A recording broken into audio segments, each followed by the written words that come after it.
C'est la 5e fois que j'enregistre cette vidéo, je n'en peux plus. J'ai commencé hier à 21h, je me suis arrêté parce que j'ai vu que ça ne fonctionnait pas, j'ai vu que c'était vraiment pas bien et que j'étais pas dans le bon mood pour écrire une critique. Donc voilà, je la reprends ici maintenant, il est 8h30 du matin et on est là, on est complètement crevé, on n'a pas beaucoup dormi de la nuit. Et on commence cette critique de Invisible Man dès maintenant.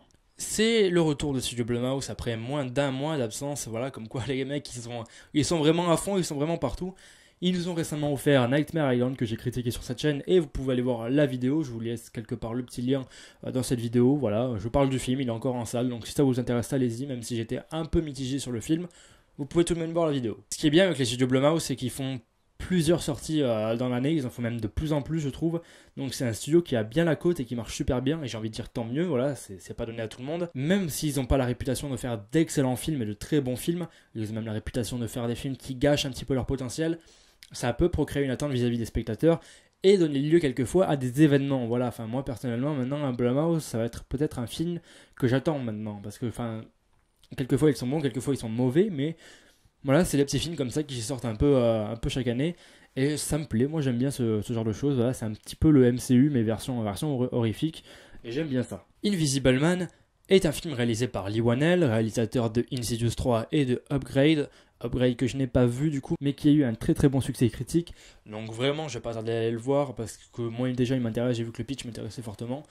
Et il a l'air pas mal intéressant quand même. Tandis que Insidious 3, c'est un film que j'ai trouvé plutôt sympathique, sans plus, voilà, c'est pas pour moi un très grand film d'horreur, et ça reste simple, quoi. Vraiment, ça reste très simple, comparé au 4 qui par contre était vraiment une grosse boost, quoi. Mais Leigh Whannell n'est avant tout un scénariste, c'est le scénariste de la plupart des films de James Wan. Il a écrit le premier Saw, il a écrit les 2 premiers Insidious également. Donc c'est un mec voilà qui est pas là pour déconner non plus, il a quand même côtoyé l'un des plus grands cinéastes horrifiques de tous les temps, à savoir James Wan, voilà, il a même joué dans des films de James Wan, il a joué dans le tout premier Saw. Donc voilà, c'est pas rien, le type connaît quand même bien les codes de l'horreur, il connaît quand même bien les procédés horrifiques pour nous faire peur. Le mec, c'est pas un manche, il s'y connaît bien, c'est un vrai auteur, c'est quelqu'un qui sait ce qu'il fait. Donc voilà, moi je pense qu'avec ce genre de personnes-là, le cinéma horrifique est quand même bien gardé. Mais qu'en est-il de Invisible Man ? Invisible Man, c'est l'histoire de Cecilia Cass qui est en couple avec un brillant et riche scientifique. Ne supportant plus son comportement violent et tyrannique, elle prend la fuite une nuit et se réfugie auprès de sa sœur, leur amie d'enfance et sa fille adolescente. Mais quand l'homme se suicide en laissant à Cecilia une part importante de son immense fortune, celle-ci commence à se demander s'il est réellement mort. Alors j'avais une légère attente vis-à-vis de Invisible Man, c'est un film que j'attendais quand même particulièrement, puisque déjà c'est une relecture du film de 1933, L'Homme Invisible. Voilà, attendez, je crois qu'il est par là, il est ici. Il est où l'Homme Invisible ? Merde, il est où ? Il est là, il est juste là, de L'Homme Invisible, sorti en 1933. Donc voilà, pour moi c'était une relecture qui était selon moi nécessaire et qui franchement pouvait faire beaucoup de bien, voilà. Alors là, encore une fois, rien à voir je pense avec le Dark Universe ou le Universal Monsters qui avait été lancé avec Dracula Untold et La Momie, voilà, 2 échecs commerciaux et 2 échecs critiques. Donc je pense pas que Universal veuille tout de suite se remettre dans cette voie-là. Je pense pas que du coup que Invisible Man soit dans le Dark Universe, je ne pense pas, ça me paraîtrait un petit peu chelou quand même. Ou en tout cas, il y a aucun teaser, il y a rien du tout, y a rien qui te fait penser à ce que le film soit dans un univers. Donc bon bah, voilà, c'est un film one shot on va dire. Donc j'avais quelques attentes du coup, voilà, c'était un film que j'attendais plutôt pas mal, déjà parce qu'il y avait Leigh Whannell derrière la caméra, et voir un vrai auteur qui tente de plus en plus de faire des choses, et qui en plus inspire un petit peu de James Wan, et qui a côtoyé l'un des plus grands selon moi, ben forcément moi ça me donne envie, d'autant plus que le pitch de base avait l'air super intéressant. On va parler de paranoïa, on va parler de personnages qui est renfermé sur elle-même, qui a un peu peur de tout, on va se demander même si elle panique pas un peu, s'il est pas un petit peu cinglé, tout ça. Donc c'est un film qui m'intéressait fortement par son trailer du coup, par son équipe technique. Mais qu'en est-il réellement du coup ? Est-ce que Invisible Man est un bon film ? Eh bien oui, force est de constater que oui, c'est un très bon film. Non pas sans défaut certes, mais c'est un très bon film. On va commencer par la mise en scène de Leigh Whannell déjà, parce que je pense que c'est important d'en parler. Leigh Whannell s'inspire fortement des films de James Wan, voilà, on a vraiment une grosse patte James Wan. Ça se voit, ça se ressent que le mec a quand même côtoyé James Wan, a quand même travaillé avec lui puisqu'il s'en inspire, et c'est pas un défaut pour moi. Je pense que voilà, quand on travaille avec l'un des plus grands cinéastes horrifiques, même pour moi l'un des plus grands cinéastes tout court de cette génération, c'est pas un défaut selon moi, je pense que c'est normal. Par exemple, je pense que si je travaillais avec Spielberg ou Christopher Nolan, je pense forcément que je m'inspirais de lui, je pense forcément que je vais avoir quelques codes à lui.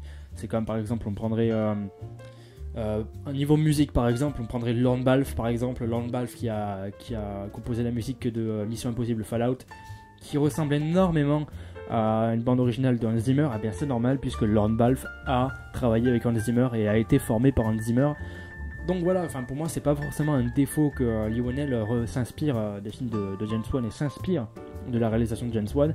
Ça marche très très bien, voilà, il y a des choses qui sont vraiment vachement bien, on a des plans qui sont magnifiques et qui fonctionnent super bien. Voilà, on a une scène dans, je sais pas si, au moment on a une scène dans un hôpital psychiatrique où la caméra elle te fait des rotations à 180 degrés, elle te fait des trucs vraiment super fous. Et ça c'est vraiment très bien d'avoir des plans comme ça, ça change, j'ai envie de dire que ça change. Puis la réalisation fait qu'on a une tension qui commence à s'installer au fur et à mesure du film. On se demande si la personne est vraiment cinglée ou si elle l'est pas du tout. Même si je pense que ça aurait été mieux de jouer encore plus avec le suspense et avec le point de vue, voilà, parce que là on a le point de vue de cette femme du coup qui se fait harceler. On sait qu'il y a un homme invisible quelque part, on sait qu'il se passe quelque chose. Je pense que ça aurait été quand même mieux de faire vraiment dans la parano complète et qu'on ne sache pas qu'il y a un homme invisible et qu'on se dise putain mais elle est complètement folle cette femme, voilà, elle est pas bien, elle est complètement parano. Eh, t'es parano toi. Et je pense que ça aurait été mieux de se la jouer comme ça, voilà. En tout cas ça se la joue vite fait, mais selon moi pas assez. Mais bon après voilà, je suis pas le réalisateur, c'est son film, c'est pas le mien du tout. Et c'est ce qu'il avait envie de faire, donc je vais pas, voilà, c'est un parti pris scénaristique, donc je dis pourquoi pas, voilà. Mais bon, la tension s'installe super bien, on a des très bonnes scènes, et la réalisation en plan fixe, putain, elle fait froid dans le dos quand même, parce qu'on sait qu'il y a quelque chose, voilà, le film est vraiment réalisé en plan large, et on sait qu'il y a quelque chose, on sait qu'on voit rien, hein, mais on sait qu'il y a quelque chose, on sait que dans un plan, on sait que le mec est là, il est quelque part, il est dans le plan, mais on ne le voit pas. Et c'est quand même quelque chose que je trouve super ingénieux et que ça t'installe une tension qui pour moi est assez folle. Parce que je vais pas vous cacher, je suis quand même assez parano des fois sur certaines choses. Et donc le film m'a fait peur. Vraiment, il m'a fait peur. Même si après je pense pas que ce soit un film horrifique, je pense plus à un thriller psychologique, tu vois. Mais bon, les procédés horrifiques sont super efficaces. Même les jumpscares sont très ingénieux. Alors même moi qui suis totalement insensible aux jumpscares, j'étais totalement emballé par ce jumpscare là, vraiment. J'ai trouvé vraiment très bien utilisé, super ingénieux.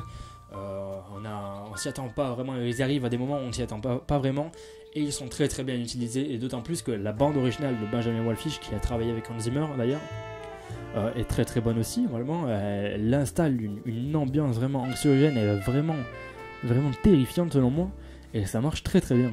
C'est un peu une sorte de bande originale un peu électrique, un peu techno, un peu pop techno j'ai envie de dire, et c'est vraiment super bon. Voilà, c'est vraiment une très très bonne bande originale que je vous invite à écouter d'ailleurs. Donc ça, plus la réalisation, plus l'ambiance vraiment qui est due à la réalisation d'ailleurs, est très très bonne. On rajoute, putain mais j'arrive pas à parler ou c'est comment, putain. Donc voilà, il y a des parties pris de réalisation, il y a des parties pris esthétiques. Donc non, pour moi je pense qu'on n'a pas souvent ce genre de parties pris dans le cinéma d'horreur tout public, et c'est une bonne chose. Voilà, je trouve que là ce qui se passe est une très bonne chose. C'est rare de voir ça dans un cinéma tout public d'horreur, c'est rare, vraiment c'est très rare. Les bonnes réalisations, on a plutôt l'habitude de les voir dans les films d'horreur un peu plus indépendants, un peu plus classés public averti, un peu comme Midsommar, un peu comme Hérédité, et un peu comme les films par exemple The Witch. Donc voilà, ça fait quand même du bien d'avoir ça dans le cinéma d'horreur tout public, et ça prouve que voilà, l'un des seuls mecs qui sait faire ça c'est James Wan, et ça prouve que Lee Whannell a quand même travaillé avec James Wan, et ça se passe super bien. Parce que niveau photographie c'est très joli, on a des plans super larges qui fonctionnent très très bien, et qui te mettent encore plus dans l'ambiance, puisque voilà, les plans super larges, on a par exemple le personnage de Cecilia qui est d'un côté, et de l'autre côté on n'a rien, voilà, mais on se dit putain en fait l'homme invisible est vraiment dans le cadre, il est là, il est quelque part, il la regarde, et ça fait vraiment froid dans le dos, et je trouve que c'est un parti pris vraiment très ingénieux, de même pour les jumpscares du coup, qui selon moi sont très très efficaces et très bien utilisés. Moi qui suis insensible au jumpscare, ça ne me fait rien du tout, tout le monde sursaute, moi je suis là, je m'en bats les couilles puisque je le vois venir à 10 000 km et ça ne m'intéresse pas, voilà, je suis sauté devant un film, ça ne m'intéresse pas, je préfère être mis dans un univers, mis dans une ambiance. Alors que là, voilà, justement, les jumpscares sont très très bien utilisés, très très efficaces. On ne sait pas où c'est qu'ils vont venir, on ne sait pas comment ils vont venir. Et pour moi, c'est une force du film, c'est vraiment très très bien. Pour ce qui est du casting, on va se concentrer principalement sur Elisabeth Moss, qui a joué dans The Handmaid's Tale et qui va jouer bien entendu bientôt dans le nouveau Wes Anderson de French Dispatch, qui a l'air plutôt pas mal d'ailleurs.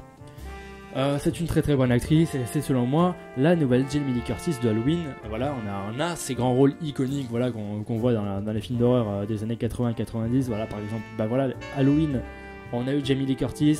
Alien, on a eu Sigourney Weaver. Invisible Man, pour moi, on a Elizabeth Moss. Et je pense que ça va être une figure iconique du cinéma horrifique. Et ça va être pour moi une figure iconique des personnages féminins dans des films d'horreur. Elizabeth Moss joue super bien, voilà, elle est terrifiante, elle est à fond dedans, vraiment, on y croit vraiment, j'y ai cru de bout en bout, et ça c'est vraiment génial, c'est une très très bonne actrice, et elle joue très très très très bien, son jeu d'acteur est vraiment immense.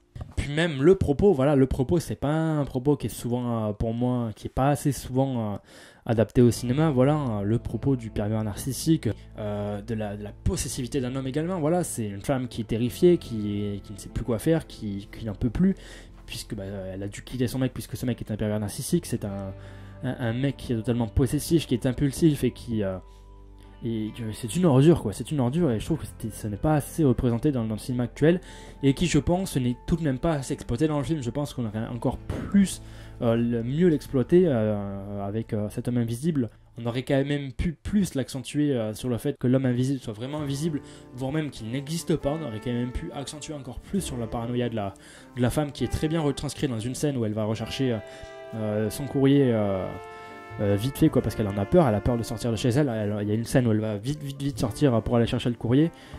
C'est une scène qui est très très bien représentée, très très bien faite, mais je pense qu'on aurait quand même pu accentuer encore plus sur la paranoïa de la femme et sur le fait de savoir si l'homme invisible existe vraiment. Voilà, ça aurait été quand même plus intéressant, même si bon, je peux pas vraiment en vouloir au film. D'ailleurs, cependant, le film est quand même assez long, je trouve qu'il y a quand même pas mal de petites longueurs par-ci par-là, certaines fois des longueurs pour rien, il y a quand même des scènes qui sont facilement dispensables. C'est dommage, voilà, même si le film quand même dure 2h05, le film dure quand même 2h05, hein, c'est quand même assez fou. On aurait quand même pu se passer de quelques scènes, c'est dommage, vraiment c'est dommage. Donc on peut peut-être même parler de gâchis de potentiel encore une fois avec les studios Blumhouse. Donc voilà, ça peut être dommage, je comprends que ça puisse être dérangeant, moi forcément je regrette un peu après le film de me dire que oui, ça aurait pu être différent, ça aurait pu être encore mieux, et elle aurait pu avoir quelque chose d'encore mieux, puisqu'après ben voilà, la deuxième partie du film se joue plus sur une sorte de slasher, sur une sorte de film d'action, de thriller un petit peu, j'ai envie de dire, alors que la première partie se concentre plus sur la psychologie de Elizabeth Moss, du coup, qui est selon moi très très bien représentée, mais qui n'est pas assez, je trouve. Voilà, on aurait quand même pu plus accentuer sur cette paranoïa, sur cette peur de sortir, sur le fait qu'elle voit des choses, qu'elle a peur, voilà, et qu'on se demande si l'homme invisible existe vraiment. Je me répète, hein, je sais, mais selon moi, c'était pour moi ce qu'il fallait faire, mais ça n'a pas été fait. C'est tout de même mieux voilà, d'avoir le point de vue d'Elizabeth Moss plutôt que d'avoir le point de vue de l'homme invisible. Voilà, qu'on se concentre plus sur cette femme-là, je trouve ça plus intéressant forcément, et ça change, voilà, c'est plus original. Mais on aurait pu faire mieux. C'est vrai qu'on aurait pu faire mieux, c'est pas non plus transcendant, voilà. Mais c'est un film qui se laisse très facilement regarder, qui est très très bon, voilà, on se prend pas la tête, et puis même le film est très ingénieux, très très bien réalisé, très très beau, et super généreux, donc je vous conseille Invisible Man, allez le voir, et voilà, il est en train de faire son petit succès aux US et en France, donc allez le voir, donc voilà, pourquoi pas. Voilà, c'était tout pour cette critique de Invisible Man, j'espère que vous aurez apprécié, n'hésitez pas à vous abonner, à lâcher un like, et à commenter cette vidéo si elle vous a plu, on se retrouve bientôt pour une nouvelle vidéo, plus.